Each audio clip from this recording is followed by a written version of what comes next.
about ready to roll. It's -9. -9 and snowing. But on this trip, I was driving south and heading for warmer climates. This was one of those trips where you pack for all seasons. I much preferred going in that direction.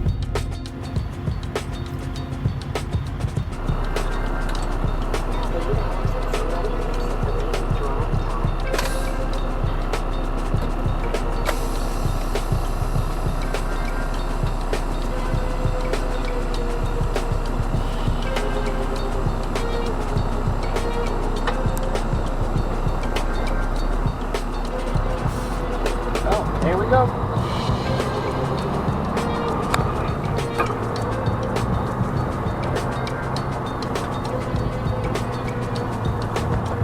Since I was a part-timer taking a spare truck, I would have to move in each trip. It took me quite a bit of time to get going, because after checking out the truck, hooking up to the trailer, doing the E-log, I then needed to unpack into the cubbies, arrange the meals in the fridge, and set the truck up ready for me to live in for the next 7 to 10 days. So morning departures on the first day didn't work for me. I would start the evening before to get all of those things done. Then I would drive a couple of hours and stop to fill up the tanks while supper was heating up in the warmer. Filling up now gives me a free shower at the Flying J in the morning. I haven't gone very far south yet, but it's already 1 degree warmer than where I started. -8. Right now though, it's supper time. I'm gonna have burgers. I got burgers in the warmer right now, and fries. That's what I've been fancying. So yeah, I'm gonna sit here where it's cozy and warm and enjoy my supper. Then get back on the road. Then the next morning, with all of the preamble done the night before, I was ready for a full day's driving with full tanks of fuel, and I was already a few hours into the trip. I operated like this for years, and it worked really well, except for the fact that because I would start by driving late into the night, then would need to go off duty on the E-log for 10 hours, my sleep cycle meant I was always on a late shift. I preferred that, but I wasn't available for early morning deliveries. I didn't want to be either. I naturally worked much better on the late shift and preferred driving on the highways through part of the night. You cover a lot of miles with much less traffic around. Over a 10-year period, I ended up working for 4 or 5 companies on the west side of the Atlantic. I had dispatchers that were former drivers that understood the way I operated and worked with me. I had dispatchers that had never been drivers that didn't understand why they shouldn't be trying to schedule me for morning deliveries. They didn't understand the importance of setting up the truck to live in before leaving, and how long everything takes. My biggest complaint in this industry though are the shippers and receivers' hours of operation. That's where the problem stems from. 6 AM till 2 PM is fairly normal for a lot of places, and that I don't get. They close before normal business hours. If you have semi-trucks bringing loads to you, then it's mostly one driver that's single-handedly bringing it from more than 1,000 miles away, through all kinds of weather, traffic delays, and is adhering to the hours of service on his logs. What are you doing closing as early as 2 in the afternoon? Why aren't you asking the drivers what time we would like you to be there ready for us? I wouldn't mind calling ahead and telling them when I'm expecting to arrive, so that they can have a late shift guy ready with his forklift. That's the way it should be, in my mind. Rotating shifts or having a forklift driver on call, available for overtime, would be the answer whenever you have semis coming from a long way away. There was nothing more annoying than arriving in the daytime, like 2:30 PM, with around 8 or 9 hours left of available driving time on the log, and being told to come back the next day to get unloaded. By that same evening, I would want to already be at the place where the return load was going to be put on, never mind come back next day to get unloaded. In a situation like this, we would lose almost a day's driving.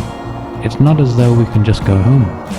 We would have to find a truck stop, and we didn't get paid anything to wait around for that day. Drivers are expected to plan their hours around the shippers and receivers' hours. And I really feel like it should be the other way around. We are the linchpin in the whole industry, and we are the ones working away from home.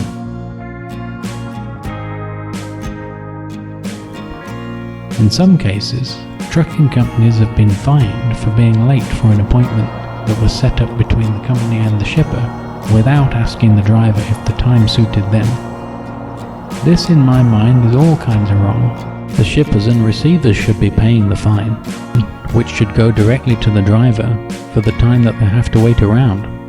If the shipper or receiver wasn't ready when the driver arrived at the time he said he would.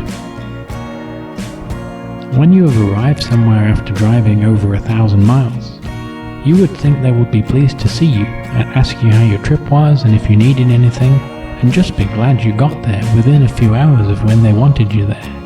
Sadly, they don't show any appreciation. Sometimes they don't even let you in to use the bathroom, let alone roll out the red carpet to the coffee pot.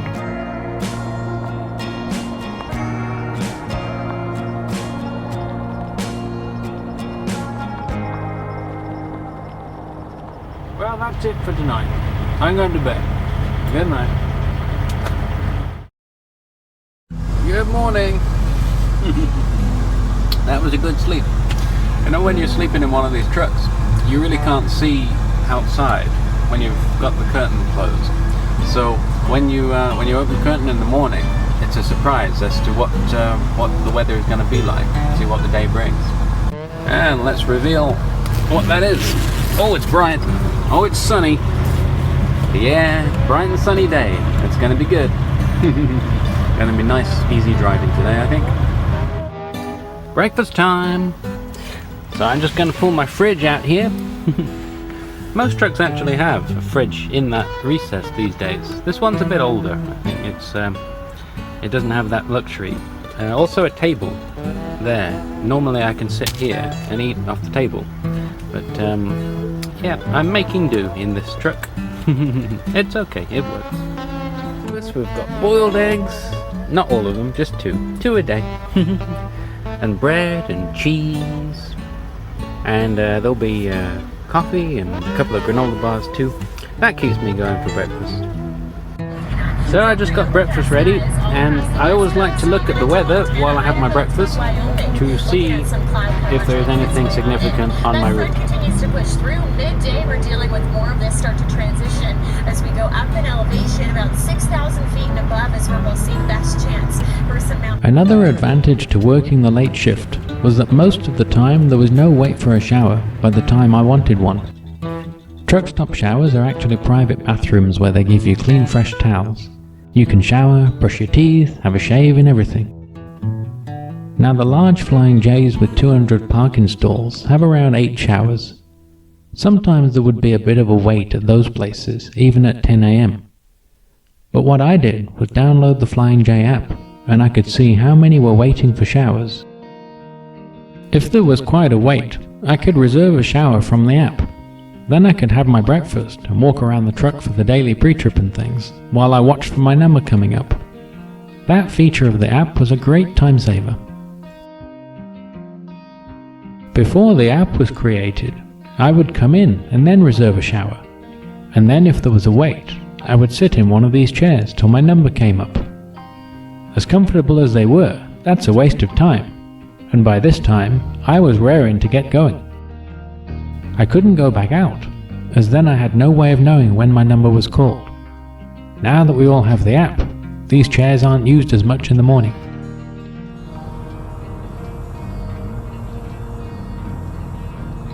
I remember when the big change from paper logs to electronic logs came about. I was able to avoid it for quite a while, as I was driving that old Peterbilt 359 which was exempt. Good job too. One of these big screens would spoil that truck's interior. When electronic logs eventually caught up with me, I didn't have too much of an issue with them. There were actually advantages.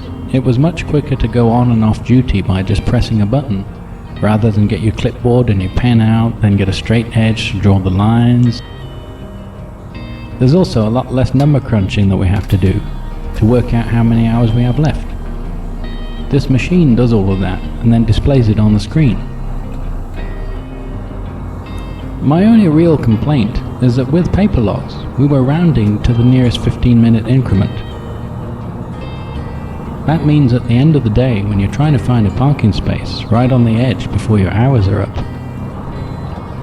you could drive around in the truck stops that were across the street from each other until you found a space and got parked, then round it down to the previous 15-minute line. With electronic logs, there's no rounding, it's counting every minute. You never want to go over your hours or it flags up as a violation. That gives the company and the inspectors something to talk to you about. So you play it safe and you plan to stop at a truck stop not quite as far down the road to give you some leeway, just in case. That effectively shortens your driving day. Since you do it every day, it adds up. So by the end of the trip, it might mean you're half a day later getting home than you used to be when running paper logs.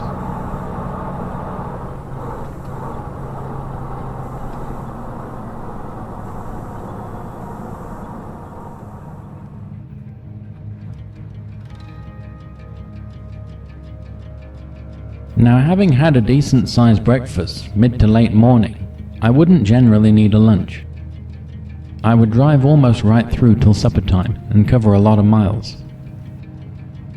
I might stop for a quick snack and to stretch my legs at one of those roadside rest areas that had a scenic lookout, but that would be a quick 10 to 15 minute stop. Then I would carry on till around 6 or 7 o'clock, which is when I would really start to think about food.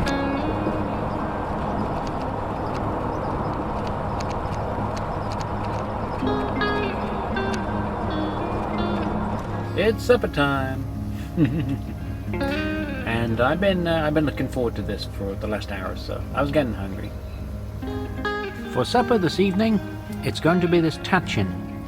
This is an Iranian dish. When I was visiting Australia, I was staying with people from Iran, and they made a great big one of these things, and it was delicious. So ever since I went there, I'd always craved it again, and I told my wife about it and showed her the recipe online. I was never able to successfully make it taste right with the saffron and everything, but she did, and now she makes it for me to bring on the road. So I'm going to enjoy this now. Well, that was great. I enjoyed that. That'll keep me going now. So I got 6¼ hours left on the log. And so I would drive for the rest of those available hours, and I would shut down for the night at 1 or 2 in the morning. We can typically cover around 700 miles in a day with the hours of service that we've got to work with.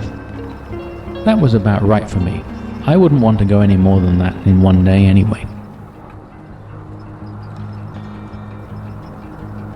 Now this stretch of road along here has something strange going on with the way the wind blows across it. Even when you don't think it's windy outside, I always feel it blowing on the side of this truck, even when I'm fully loaded. I have to slow right down just for the next couple of miles. It's weird. This is where I'm shutting down for the night. While I'm waiting for the tanks to fill up, I usually walk back here and see how the trailer tires are doing. And then I'd go and find a parking stall for the night. Further south you go, you watch the temperature gauge rising as you're driving. What was it? -9 up in, so it's +7 degrees here now. Because you know you're heading into somewhere where soon you'll be able to get out of here without wearing a jacket.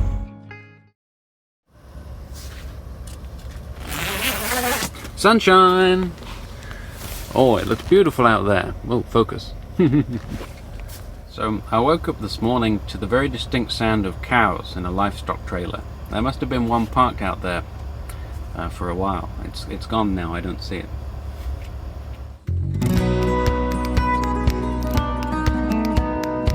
Well, I've kicked the tires. Let's light the fires.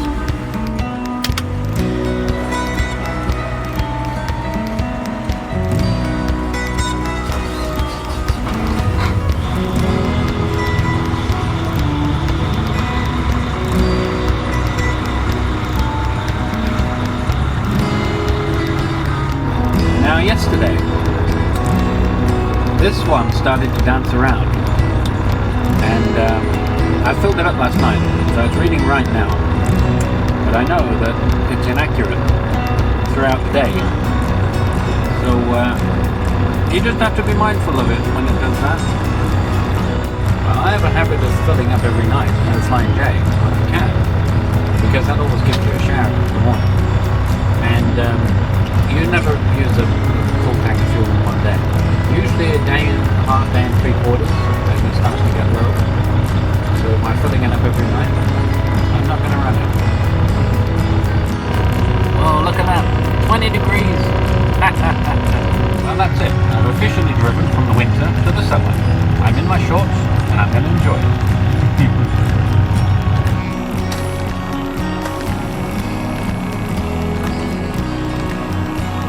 Okay, let's get going.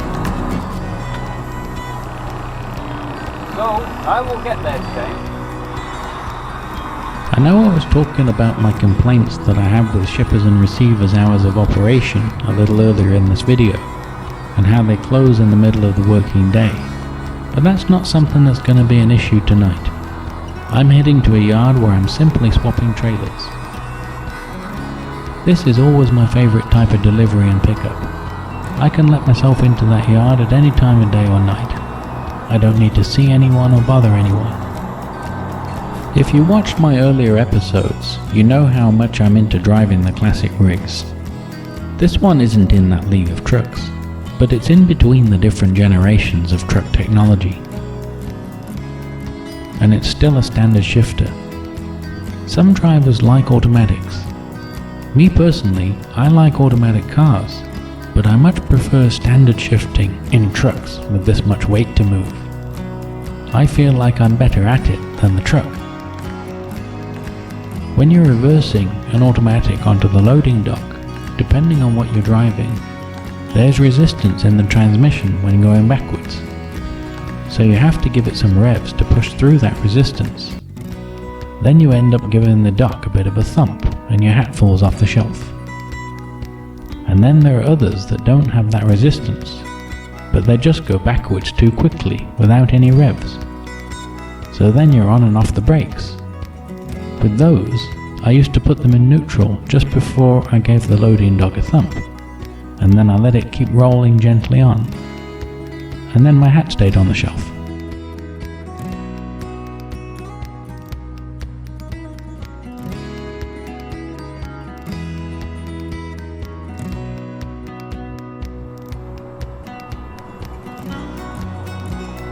I know I'm biased when I talk about classic versus modern, but I have to say, I haven't had many breakdowns, but when I have broken down, it was in something modern with diesel exhaust fluid, and it wouldn't regen.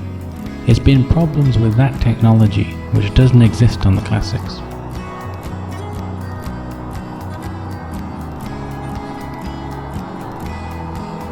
The most catastrophic breakdown I had started with a regen warning light, but it wouldn't regen on the highway. It wanted a parked regen. I parked it, but the regen wouldn't engage. The computer said the conditions are not met for a parked regen. Myself or the mechanics on the end of the phone couldn't figure out why. The regen is a function that modern trucks have to clear the soot from the filter.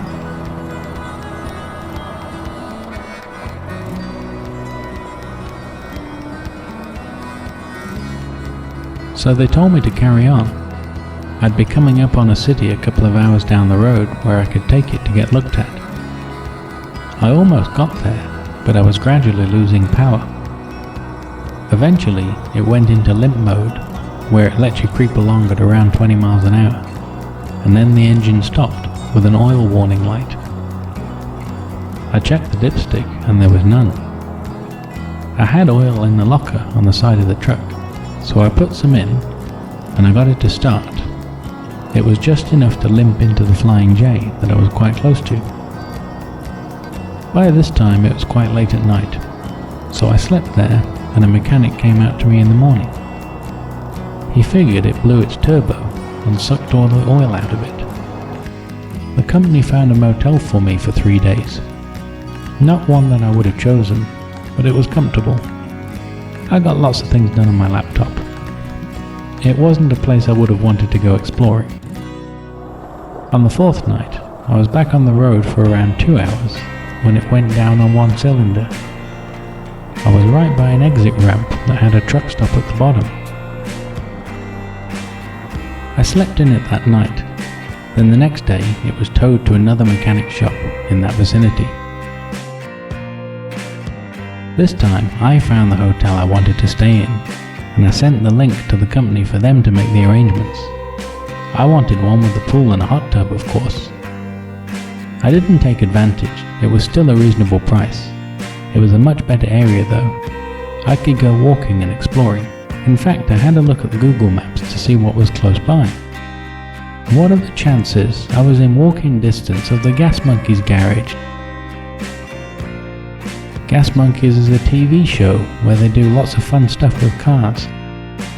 One of the village people from back in England said if you happen to go by there, pick up a t-shirt for him. So thanks to the Volvo breaking down where it did, I was able to make that happen and get it signed by the guys that star in the show.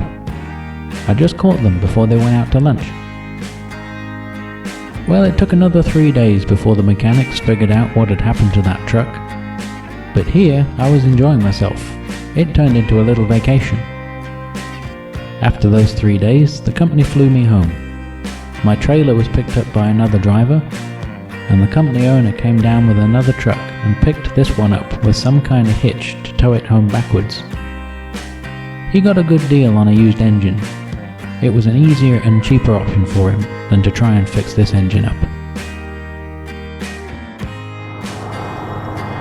Anyway, back to this truck run.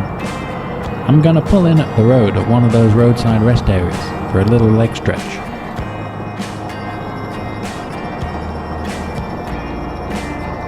This is normally a really nice place to go inside.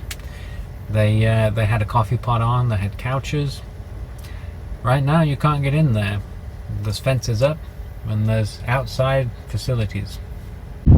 Temperature's plus 25 degrees, it's bright and sunny, and I'm just stopping to stretch my legs. There's some nice grass around here, and fresh air. It's the sort of break you can take when you're on a truck run. You can stop and get a little bit of nature. After I was done playing in the sunshine, I got back on the highway for another couple of hours. I was looking forward to supper tonight. I wasn't going to have one of my onboard meals. Tonight I was going to treat myself to a meal in an Indian restaurant, as I knew where there was a truck stop that had one in. It was a buffet, so I tried a few different things, but butter chicken always wins for me though. It's a beautiful evening here, and now I'm going to have that curry.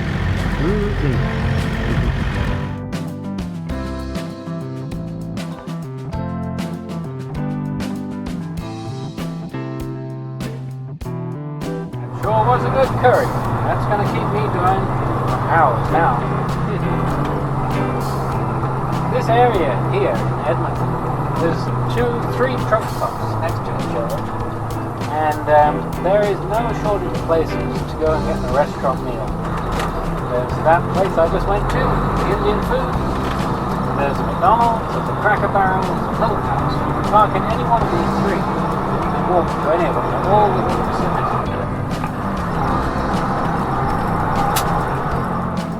That yard where I was swapping the trailer was another couple of hours down the road, so now I was just going to go straight there. So after I swapped the trailer, I know I won't be going past a government scale before I would pull in for the night. So the plan was to get to the truck stop where I was going to spend the night, fill up the tanks as I usually do, but before going inside for the receipt, drive over the truck stop CAT scales and find a parking stall, then go in for the receipt and the scale ticket at the same time. It saves going in and lining up twice. You always need to get weighed when you pick up a new load, as you have to be within the legal weight limit before you pass a government scale. They check. I always like to fill up the tanks just before I weigh it, so that way I'm as heavy as I can be, and then I know I can never be over. I've never been over gross weight with any load, but I'm often overweight either on the drive axle or the trailer tandems. That weight can be shifted by pulling the pins and sliding the position of the axles on the trailer. I have arrived. It's 11:45. It's a little dark out there, so I was using all of the floodlights that this truck has to kind of see what I was doing out there when I was hooking up the trailer. There's nobody about in here. It's kind of nice. You kind of left your own devices.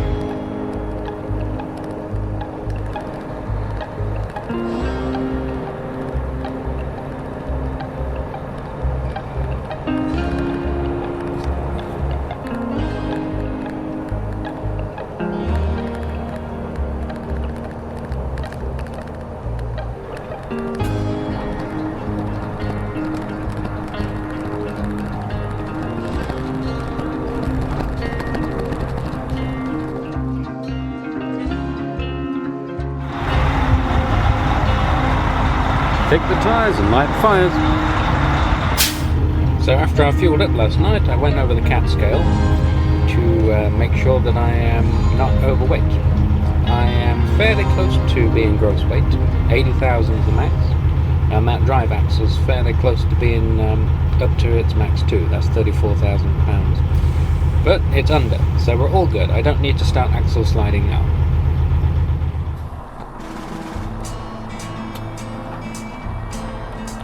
There we are, right on target.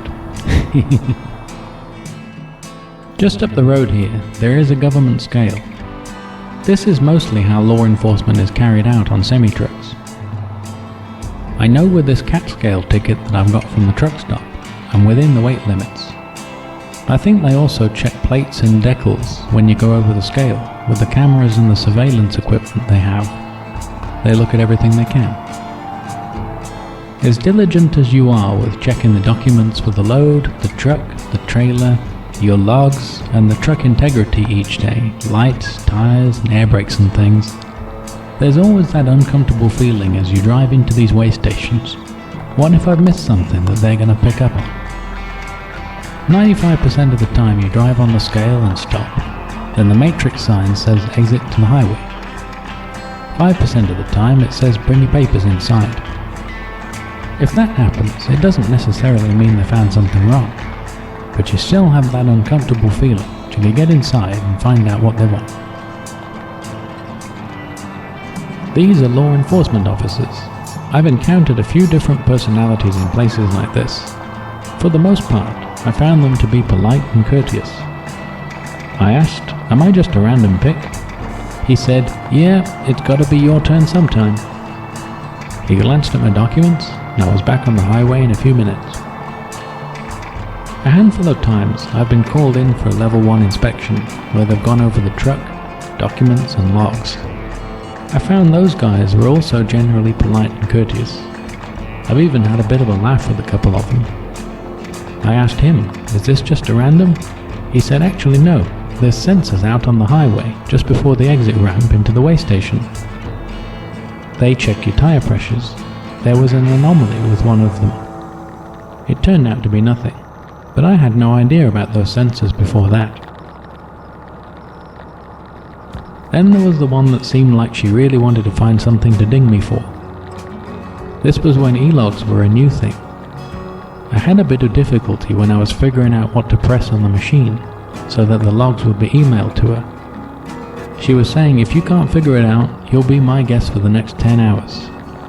I got it to work in the end, and then she kept me there for about half an hour while she went through every page of my logs from that trip.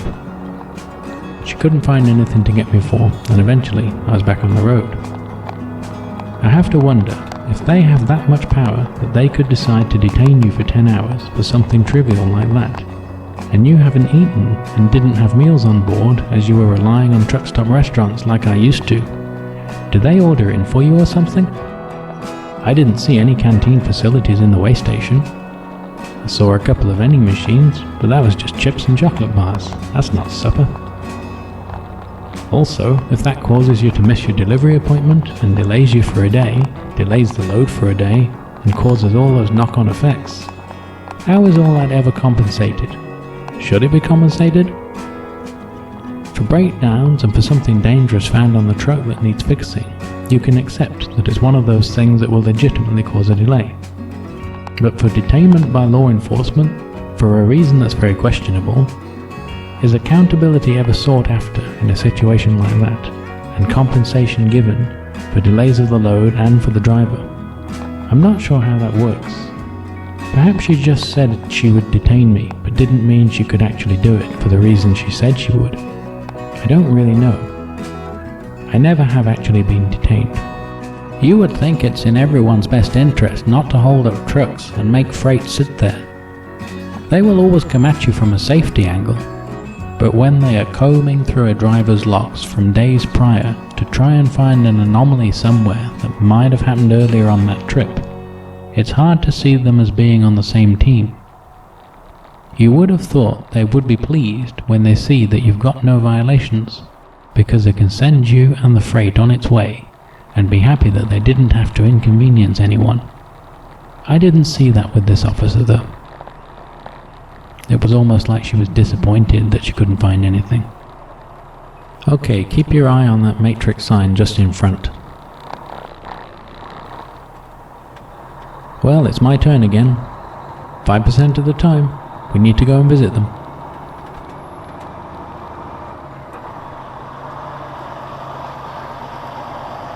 So that's these uncomfortable couple of minutes I was telling you about, when your mind starts ticking. Why do I have to go in? What's flagged up that's not right? I know it's not axle weights. I've got the catch scale ticket to prove that I did my due diligence there.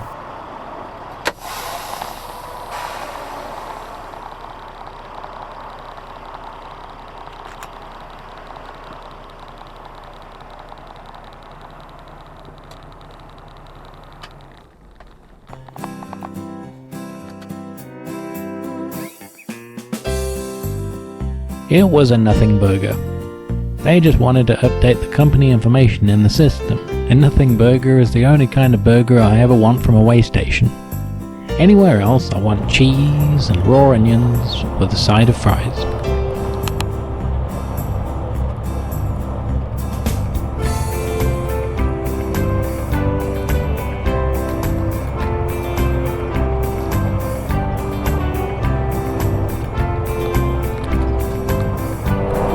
So this place is called Castle Rock. I can't think why, can you?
Taking a little walk, stretch my legs, and this little roadside picnic area in the middle of the desert. Not quite, but kind of.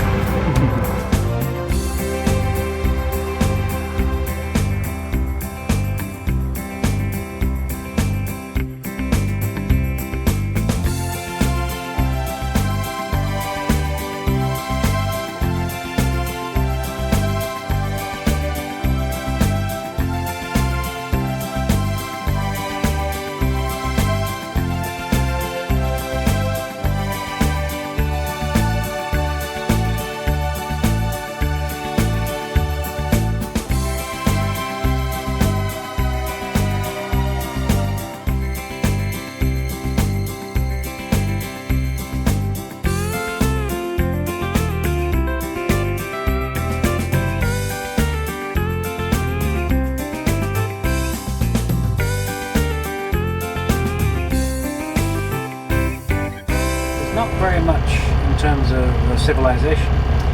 So when you pull over in one of the parking areas on the side of the highway, and you get out at night and you have a look up, the stars, it's amazing. There's billions of them.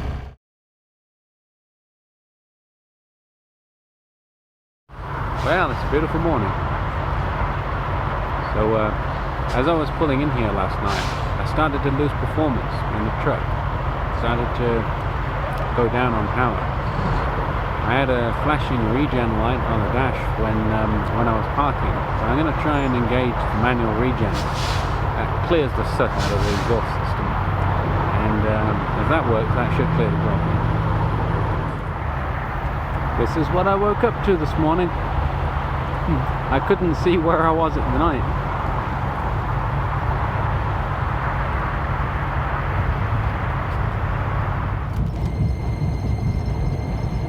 The regen was successful this time. A few years ago, I did once drive an all-black truck through New Mexico on I-70 past the White Sands Missile Base in the desert on the way to Arizona. That's where the opening scenes of the 1978 movie Convoy was shot.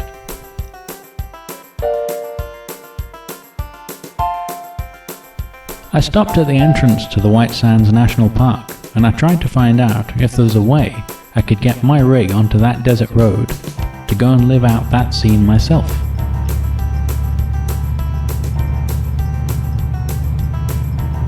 That road is within the base though, and it's inaccessible to us.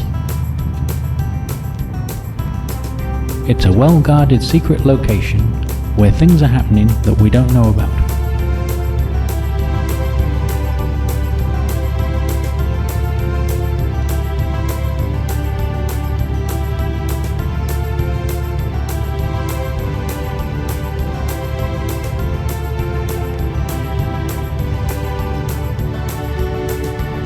We're not in that desert now, but the terrain in that area looks pretty similar to here once you leave the White Sands. I remember a time when I was driving along this highway, going somewhere that takes 3.5 days to get to. You might have caught on by now just how much truckers are underappreciated by shippers and receivers. Sometimes they downright try to take advantage.